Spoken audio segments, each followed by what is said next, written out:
Hello and welcome to beauty's life coachings. आज मैं आपको छोटे छोटे 2-4 टिप्स ऐसे देने वाली हूँ जिससे कि आप एक पावर मॉम और अपने बच्चे की बेस्ट मोटिवेशनल स्पीकर बन जाएंगी। कोई ज़रूरत नहीं किसी को किसी अदर मोटिवेशनल स्पीकर्स की सुनने की। अगर उसकी माँ खुद एक पावर मॉम है, उसकी माँ के वर्ड्स में इतनी पावर है, तो वही उसके लिए बेस्ट मोटिवेशनल स्पीकर है। क्योंकि माँ का बहुत बड़ा इंपॉर्टेंट रोल होता है। ये कोई कहने वाली बात नहीं है, हम सब जानते हैं। ये यूनिवर्स की मिसाल दी जाती है कि यूनिवर्स हमसे 70 माँओं से ज़्यादा प्यार करता है। यानी माँ का कंपैरिजन भी किया जाता है यूनिवर्स से, तो सिर्फ माँ से किया जाता है। आइंस्टीन की स्टोरी हम सबको पता है कि आइंस्टीन मंदबुद्धि थे, उन्हें स्कूल से निकाल दिया गया था, लेकिन उन्होंने उस चिट को दरवाजे में रख दिया और ये बोलकर कि स्कूल इस लायक नहीं कि मेरे बच्चे को पढ़ा सके। और आइंस्टीन क्या बने हम सबको पता है। लेकिन हम सब के ये जो जनरल क्राउड की, जनरल मॉम्स के मुंह से मैं ऐसी ऐसी बातें सुनती हूँ कि मेरा दिल ये हो जाता है कि कैसे एक माँ अपने बच्चे के लिए भी इस तरह के वर्ड्स यूज़ कर लेती है। अगर एक बच्चा कम मार्क्स लेकर के आया तो यहाँ तक कह देती हैं कि तुम बड़े होकर चपरासी बनोगे। बेटियों को मैंने यहाँ तक कहते हुए सुना है कि नहीं पढ़ोगी तो बाई का काम करोगी। एक माँ के लिए इस तरह के वर्ड्स यूज़ करना एक इमोशनल क्राइम है। आप अपने बच्चे के लिए एक वर्ड्स बिल्कुल भी ना यूज़ करें।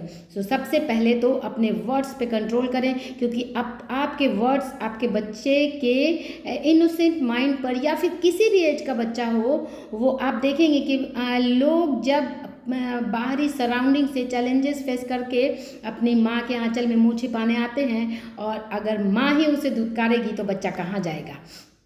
इसलिए आपको बहरहाल, चाहे कंडीशंस कैसी भी हो, आप कितनी भी फ्रस्ट्रेटेड हो, कितनी भी लो वाइब्रेशन में हो, अपने बच्चे पर अपना खुन्नस बिल्कुल ना निकालें। क्योंकि बहुत सी माँओं को मैंने देखा है कि जब उनकी वाइब्रेशन लो होती है तो अपना सारा खुन्नस अपने बच्चे पे निकाल देती हैं। सो मेहरबानी करके ऐसा काम बिल्कुल ना करें। आपकी वाइब्रेशन कैसी भी हो, अपने इमोशंस को कंट्रोल करके जब आपका बच्चा आपके सामने आए, आपको बिल्कुल ही ब्रांड न्यू हाई वाइब्रेशन से उससे वेलकम करना है और उसकी फीलिंग्स को समझने की पहले कोशिश करना है, एंड अपने बच्चे की बातों को सुनने की, समझने की कोशिश करना है।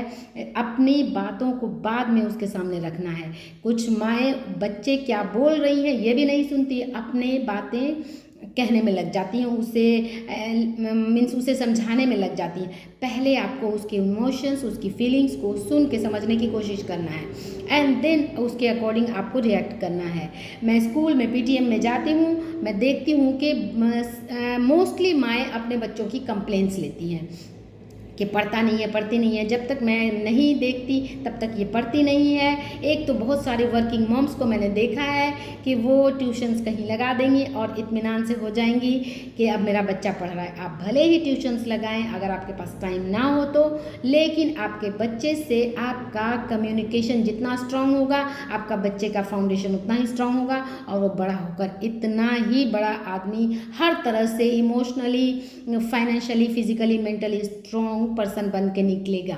इसलिए आपका बहुत बड़ा रोल होता है। आपके वर्ड्स उसके माइंड पर इम्पैक्ट डालते हैं, आपकी इमोशंस, आपकी वाइब्रेशंस उसके ऊपर इम्पैक्ट डालते हैं। अगर मैं कभी, मेरा मन उदास होता है तो मेरे बच्चे का चेहरा उतर जाता है। ये मैंने कई बार देखा है। मेरा बच्चा अभी छोटा है। सो आपको हाई वाइब्रेशन में ऑलवेज इसलिए भी रहना है क्योंकि आपके बच्चे की वाइब्रेशन आप पे डिपेंड करती है।